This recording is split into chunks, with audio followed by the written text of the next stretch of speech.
Bonjour, bienvenue dans cette nouvelle vidéo, les animaux et nous. Si vous avez testé la communication animale ou la connexion aux animaux, je pense que cette citation va vous parler. Alors, cette citation donc, ne t'inquiète pas de l'échec, inquiète-toi des chances que tu manques lorsque tu n'essayes pas.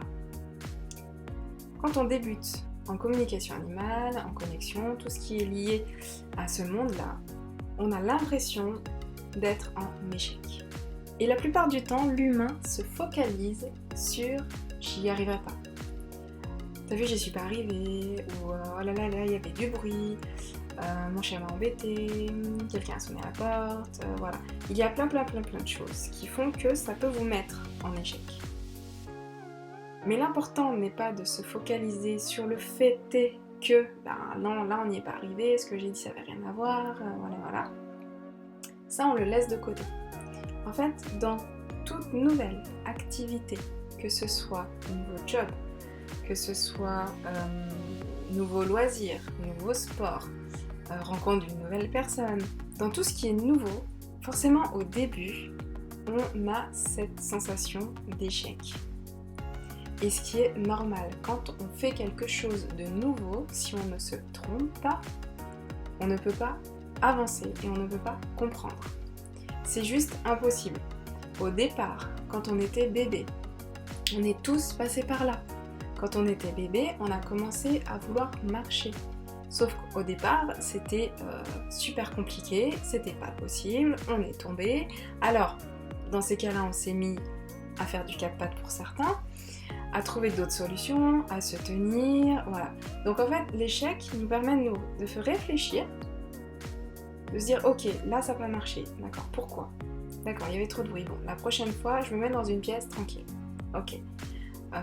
Une autre fois, bim, encore dérangé, d'accord, ok, c'est que, voilà, mon petit, il est venu me demander des trucs. La prochaine fois, j'explique à toute la famille que là, je me mets en communication et qu'il ne faut pas que je sois dérangée, tout simplement. Moi, c'est ce que j'ai fait au départ. On est donc une famille de 5 et ils le savent maintenant, j'ai un petit cahier de communication, ce qui fait que quand je l'ai dans les mains, j'ai mon téléphone, mes écouteurs, et bien là, ils savent que je vais me mettre en communication. Et en plus, je leur dis, là, je vais en com, donc ok, pas de soucis, pas de bruit, enfin voilà, ils font très attention, tout ça. Parce qu'ils ont compris l'importance du fait que j'avais besoin de calme, de silence, de concentration. Et j'ai appris comme ça, parce que oui, en effet, mon chien s'est mis à aboyer, il y a quelqu'un qui a sonné à la porte, bon, il y a des choses comme ça, mais il faut se mettre dans des conditions optimales. Et ne pas se dire, mais j'ai échoué, j'y arriverai pas, mais c'est parce que je suis nulle, parce que ci, parce que ça. Donc l'échec, vraiment, ces sensations-là, il faut vraiment se les sortir de soi. Il ne faut pas les prendre parce que ça ne sert à rien. Il faut les tourner en positif. Pourquoi là je n'y suis pas arrivée? Ah oui, mais mon mental, il était trop présent. Donc comment je fais? Eh bien, je vais mettre des choses en place pour justement libérer ce mental. Je vais écrire ce que j'ai dans la tête. Hop, ça sort. Il faut faire sortir. Je vais le dire à haute voix. Je vais aller faire un tour. Voilà, aller calmer le mental, faire un tour, aller courir, tout ça, hop.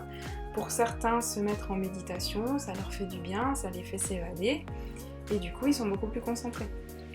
Tout va dépendre de chacun. On est tous uniques, on a tous notre manière de faire, de réagir, notre manière de fonctionner, ce qui fait qu'une technique ou une autre, eh bien en fait, il n'ira pas forcément à telle ou telle personne. Donc ce qui est bien, c'est de trouver ses propres techniques et ses propres moyens de pouvoir se mettre en conditions optimales le plus possible et justement bien, de se nourrir des petits échecs, que l'on pense que ce sont des échecs parce qu'au départ on va dans un monde inconnu et du coup on ne sait pas.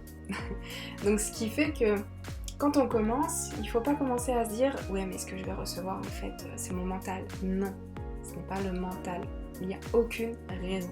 Vous avez tous ces capacités-là de perception, vous avez tous de l'intuition. Ce qui fait qu'en fait, quand vous laissez derrière ces petites voix-là qui ont tendance à vous protéger du fait que c'est nouveau, que vous n'avez plus besoin d'eux pendant ce moment-là, de votre ego, vous n'en avez pas besoin à ce moment-là, du mental qui vous rappelle les choses ou qui répond à toutes vos questions, puisqu'on demande toujours à notre mental. Et bien en fait, pour eux, c'est alerte, alerte, alerte, qu'est-ce qui se passe? Pourquoi elle nous met au placard? Pourquoi elle ne veut pas de nous alors qu'on est là tout le temps avec elle? Donc là, c'est le travail de l'intuition. Donc il faut juste faire comprendre à son mental.